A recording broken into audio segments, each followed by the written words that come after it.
శ్రీ పంచమి పర్వదినాన్ని విశాఖలో భక్తి శ్రద్ధలతో ఆచరించారు. చదువుల తల్లి సరస్వతిని ఆరాధిస్తూ చిన్నారులకు సామూహిక అక్షరాభ్యాసాలు నిర్వహించారు. విశాఖలోని మాధవధార శ్రీ జ్ఞాన సరస్వతి అమ్మవారిని లాన్సమ్ గ్రీన్స్ నివాసులైతే తమ ఆరాధ్య దైవంగా కొలుస్తున్నారు. ప్రతి ఏడాదిలాగే ఈసారి కూడా శ్రీ పంచమికి ఉదయం నుంచి బ్యాచుల వారీగా పిల్లలతో బీజాక్షరాలు రాయించే మహాక్రతువు తలపెట్టారు. మరింత సమాచారాన్ని మా విశాఖ ప్రతినిధి మూర్తి అందిస్తారు.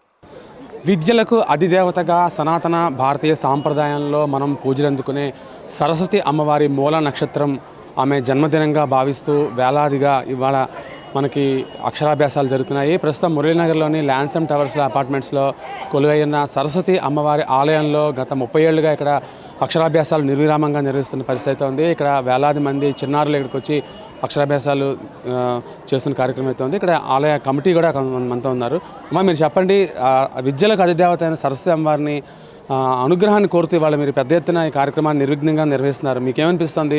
ఇంకా ముందు ఎలా చేయాలనుకుంటున్నారు? ఇంకా ముందు ఇంకా చాలా గొప్పగా చేయాలని కోరిక ఉందండి మాకు. ఈ సంవత్సరమే మాకు కనీసం 300 వరకు వచ్చారు జనాలు. ఎంత ఎక్కువ మంది వస్తే అంత సంతోషంగా మేము చేస్తాం. పొద్దున 5 గంటల నుంచి అందరూ వచ్చి ఇక్కడ మేము అందరం ఓనర్స్ అండి, ఇక్కడ ఉన్న వాళ్ళందరము రెసిడెంట్స్ వచ్చి ఇక్కడ మేము సర్వీస్ చేస్తున్నాం. వీలైన మటుకు అందరినీ కూర్చోపెట్టి చక్కగా చేసి పంపిస్తున్నాం అనమాట. గుడి 30 ఏళ్ళ నుంచి ఉందండి ఇక్కడ. 30 ఏళ్ళ నుంచి గుడి ఉంది. మేమేమో 8 సంవత్సరాల నుంచి చేస్తున్నామండి. అమ్మ, మీరు చెప్పండి, అందరూ చాలా ఆనందంగా వెళ్తున్నారు ఇక్కడ నుంచి. గతంలో మా పిల్లలు మనవాళ్ళు కూడా ఇక్కడ ఎంతోమంది ఉన్నత స్థానాలకు వెళ్ళామని చెప్పుకుంటున్నారు. మీకు ఏమనిపిస్తుంది? మాకు చాలా సంతోషంగా ఉందండి. ప్రతి సంవత్సరం పెరుగుతూనే ఉంది, కానీ ఎక్కడ తగ్గడం అన్నది లేదు. కోవిడ్ దగ్గర నుంచి చూస్తున్నాం, ప్రతి సంవత్సరం 100 చొప్పున ఇంకా పెరుగుతూనే వస్తుంది. అందరూ మంచి స్నానాలకు వెళ్తున్నారు, మంచి జాబ్స్ అవి చేసుకుంటున్నారు. ఇక్కడ చాలా బాగా జరుగుతుంది. పూజాది కూడా చాలా బాగా చేస్తున్నారండి. సార్, ఈ రోజుల్లో పిల్లలకి ఇవ్వగలిగేది చదువు ఒకటే. అలాంటిది ఇక్కడ ఎంతోమంది చదువుపై ఆసక్తితో తమ పిల్లల్ని తీసుకొస్తున్నారు. మీకు ఏమనిపిస్తుంది ఇదంతా చూస్తుంటే? ఇది మాకు చాలా సంతోషంగా ఉందండి. ముఖ్యంగా మేము అందరం కోరుకునేది ఏంటంటే, మా ల్యాన్సమ్ గ్రీన్స్ అపార్ట్మెంట్లో ఇంత మంచి కార్యక్రమం జరుగుతున్నందుకు ఓనర్స్గా మాకు అందరికీ చాలా సంతోషంగా ఉందండి.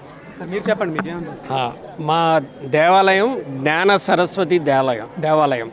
సో ఇక్కడ అక్షరాభ్యాసం చేసుకున్న వాళ్ళందరికీ మంచి ఫ్యూచరు, మంచి జ్ఞానం లభిస్తుంది అనే నమ్మకంతో ఎక్కడి నుంచో చాలా దూర ప్రాంతాల నుంచి వచ్చి ఇక్కడ అక్షరాభ్యాస కార్యక్రమం చేసుకుంటారు. మేము ఎవ్రీ ఇయర్ దీన్ని అభివృద్ధి చేసుకుంటూ వెళ్తున్నాం. భక్తులందరూ బాగా సహకరిస్తున్నారు. సో అమ్మవారి ఆశీర్వాదాలతో కార్యక్రమాన్ని బ్రహ్మాండంగా జరుగుతూ ఉంది. అమ్మ, మీరు చెప్పండి, ఈరోజు పిల్లలతో వాళ్ళ భవిష్యత్తు గురించి అందరూ తల్లిదండ్రులు ఆలోచిస్తారు. చాలామంది ఎంతో ఆనందంగా వెళ్తున్నారు ఇక్కడ నుంచి. మీకేమనిపిస్తుంది? జ్ఞాన సరస్వతి దేవి ఎప్పుడూ అనుగ్రహిస్తారు. 30 సంవత్సరాల నుంచి ప్రతి ఒక్కరూ కూడా నమ్మకం. ఇప్పుడు నిన్నట 2వ తారీఖు నుంచే స్టార్ట్ అయ్యాయి అక్షరాభిషేకం. 2వ తారీఖు నుంచి మా కమిటీ వాళ్ళందరూ కూడా, మా సెక్రటరీ గారు అందరూ కూడా రాత్రులు పగలు చాలా శ్రమించి ఎంతో ఏర్పాట్లు చేయడం జరిగింది. ఈ కులదైవానికి ఎప్పుడు చాలా సత్యవంతురాలు, అందరికీ నమ్మకం అండి. ఓకే అమ్మ, మీరు చెప్పండి, మీకు ఏమనిపిస్తుంది? ఇదంతా చేస్తున్నారు, ఆర్గనైజ్ చేస్తున్నారు, ఎలాంటి? యాక్చువల్లీ మేము ల్యాన్సమ్ గ్రీన్స్లో వచ్చిన దగ్గర నుంచి సరస్వతీదేవి ఆలయం ఉండటమే ఒక ప్లస్ పాయింట్ మాకు పాజిటివ్. అండ్ నెక్స్ట్ పిల్లలందరూ కూడా మెయిన్ జ్ఞానాన్ని ఇచ్చేది సరస్వతీదేవి. సో అలాంటి జ్ఞానమూర్తి దగ్గర మేము అందరూ ఉన్నందుకు ఇంకా సంతోషంగా ఉంది. అమ్మవారి ఆశీస్సులు అందరికీ ఉండడం వల్లే అందరూ బాగా వస్తున్నారండి. మా అందరికీ చాలా సంతోషంగా ఉంది. ఇక్కడ చాలామంది చిన్నారులు అయితే వాళ్ళ తల్లిదండ్రులతో ఇక్కడ ఉన్నారు. కొంతమంది వారిని అడిగి తెలుస్తుందా? మీరు చెప్పండి సార్, అసలు మీరు ఇక్కడికి రావాలని ఎందుకు అనిపించింది? ఎందుకంటే ఫస్ట్ పిల్లలకు కూడా, ఇద్దరు పిల్లలు కూడా ఇక్కడే చేయించాను అక్షరాభ్యాసం. ఇక్కడ బాగా చదువుతుంది, పిల్లలు కూడా బాగా చదువుతున్నారు. అందుకోసం చెప్పి ఇద్దరు పిల్లల కోసం ఈ బాబుకి కూడా ఇక్కడికే తీసుకొచ్చాను. పిల్లల్ని ఏం చదివించాలనుకున్నారు? నేను వాళ్ళ ఇష్టం అండి, వాళ్ళ ఇంట్రెస్ట్ బట్టి చదివిద్దాం. ఎందుకంటే ఇప్పుడు ఇంజనీరింగ్, డాక్టర్ అన్నీ కామన్ అయిపోయాయి కదా.